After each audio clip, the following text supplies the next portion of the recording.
दोस्तों, इस कहानी का नाम है विश्वास की जीत। चलिए सुनते हैं। सवेरे से ही धनिया मेरे पास बैठी थी। अपने नियत समय से 1 घंटे पहले ही आ गई थी। उसे पूरा भरोसा था आज दिवाली के दिन उसका लड़का उसे फोन जरूर करेगा। जैसे ही मेरे मोबाइल की घंटी बजती, धनिया को लगता था कि उसी के लड़के का फोन है। जैसे ही मैं मोबाइल उठाकर हेलो बोलती, उसकी आंखों में एक चमक आ जाती। वो बड़े उत्साह से मेरी कुर्सी के और पास आ जाती थी। पर मेरे किसी मित्र या रिश्तेदार की तरफ से फोन पर मिलने वाली बधाई का अनुमान लगाकर वो थोड़ा निराश हो जाती थी, फिर वापस अपनी जगह पर निढाल होकर बैठ जाती थी। और कितनी देर बैठी रहोगी धनिया? उसने कहा था सुबह 9 बजे फोन करेगा। अब तो 11 बज चुके हैं। अपने घर जाओ, दिवाली की तैयारी करो। मैं कुर्सी से उठी, रंग उठाए और रंगोली बनाना शुरू कर दी। धनिया की आंखों में उदासी के हल्के से भाव आए। फिर जल्दी ही वो संभलते हुए बोली, लाइए, ये वाला रंग हम भर देते हैं। जब तक रंगोली पूरी नहीं होती, हम आपके साथ रंग भरते रहेंगे। धनिया की आस टूट जाए, मैं भी नहीं चाहती थी। मैंने मुस्कुराकर उसे अनुमति दे दी। धनिया का लड़का दिल्ली चला गया था, फिर कभी वापस आया ही नहीं।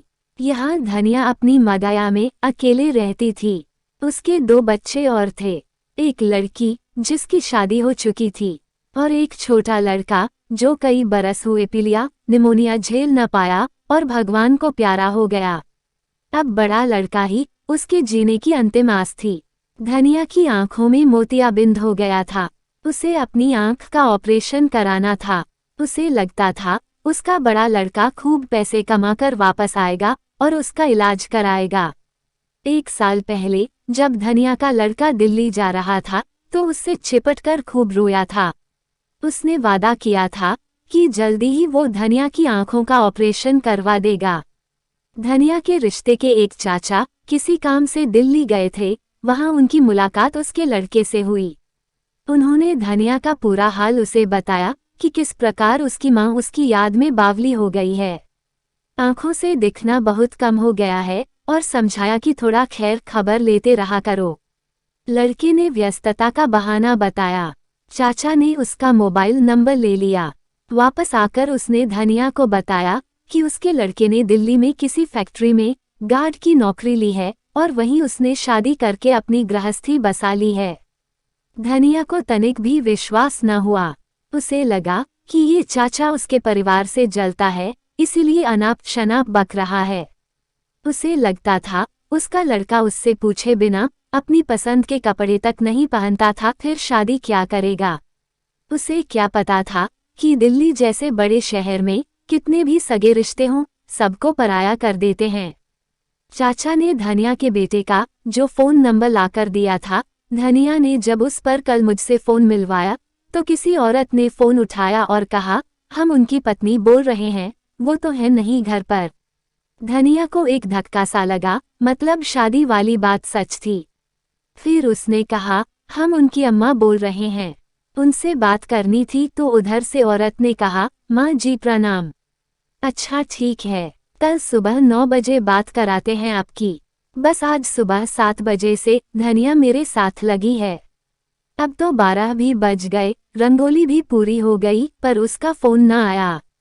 भाभी, न हो तो एक बार आप ही मिला लो, क्या पता भूल गया हो, या हो सकता है दिवाली की तैयारी में लगा हो। धनिया ने कहा। मैंने उसका मन रखने के लिए फोन मिला दिया। हेलो वीरभान, धनिया तुमसे बात करना चाहती है। जब मैंने उधर से किसी आदमी की आवाज सुनी तो उसे धनिया का लड़का समझा। यहाँ कोई वीरभान नहीं रहता, प्लीज इस नंबर पर फोन मत मिलाइएगा कभी। उधर से उत्तर आया। इसके बाद फोन कट गया। मेरी अंदर की आवाज पहले ही कह रही थी कि अब यहाँ कनेक्शन नहीं मिलने वाला, लेकिन कनेक्शन इतनी जल्दी कट जाएगा ये पता न था। मैंने धनिया की तरफ देखा जो आंखों में आस भरे मेरी ओर एकटक ताक रही थी। मैंने क्षण भर को उसकी आंखों में देखा, फिर आगे उससे नजरें मिलाने का मुझे साहस न हुआ। क्या हुआ भाभी? उसने बड़ी आस से पूछा। कुछ नहीं धनिया, लगता है फोन ठीक से काम नहीं कर रहा। उधर से आवाज नहीं आ रही है। मैंने बहुत धीमे से कहा।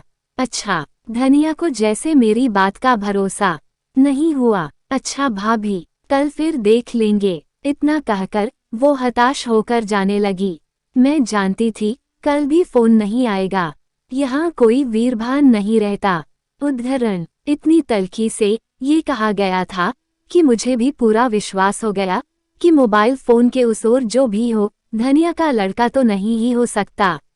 एक पति हो सकता है, पैसे के पीछे भागने वाला आदमी हो सकता है, शहर में बसने वाला एक स्वार्थी मक्कार इंसान हो सकता है, पर बेटा तो बिल्कुल भी नहीं। मैंने कुछ सोचकर अलमारी से 10,000 रुपए निकाले। तब तक धनिया गेट तक पहुंच गई थी। धनिया, ओ धनिया, मैंने उसे पीछे से आवाज दी। हाँ भाभी। धनिया फुर्ती से मेरी ओर मुड़ी। उसकी आंखें एक बार फिर चमकी। उसे लगा शायद उसके लड़के का फोन आ गया। तुम्हारे लड़के का फोन नहीं लग रहा था, उसका मैसेज आया है। कह रहा है, मेम साहब मेरी माँ को 10,000 रुपये दे दीजिए। जब मैं आऊँगा तब दे दूंगा। ये लो पैसे, अपने मोतियाबिंद का इलाज करा लेना। मैंने कहा। धनिया की आंखों से आंसू ढुलक गए। उसके विश्वास की जीत हो चुकी थी। उसने आगे बढ़कर मेरे हाथ से पैसे ले लिए और कहा, हम जानते थे हमारा लड़का हमको बिसरा नहीं सकता। मैंने गहरी सांस ली और सोचा, आंखों का मोतियाबिंद तो ठीक हो सकता है, पर मन की आंखों को सब स्पष्ट न दिखे वही ठीक है।